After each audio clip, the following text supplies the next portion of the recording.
Hello বন্ধুরা, তোমরা সবাই কেমন আছো? আমি তো খুব ভালো আছি। আর হ্যাঁ, তোমাদেরকে একটা কথা বলতে চাই। সেটা হচ্ছে কি, আমি বেশ কিছুদিন আগে আমি আমার ননদের বাড়িতে গিয়েছিলাম।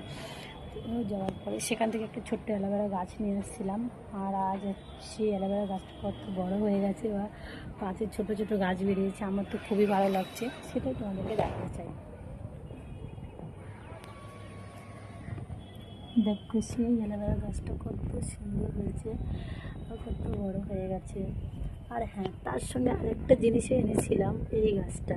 সেই গাছটা হচ্ছে, এটা কী গাছ আমি তো জানি, তোমরা যদি জেনে থাকো অবশ্যই কমেন্টে জানাবে। তো আমার তো খুবই ভালো লাগে এই গাছটা যখন ফুল ফোটে, এত ভালো লাগে, মানে কি বলবো সেটা, মানে প্রকাশ করার মতো নয়। আমার খুবই ভালো লাগে। তোমরা যদি এই গাছটা কেউ জেনে থাকো তো অবশ্যই কমেন্টে জানাবে। আর দেখো, আজকের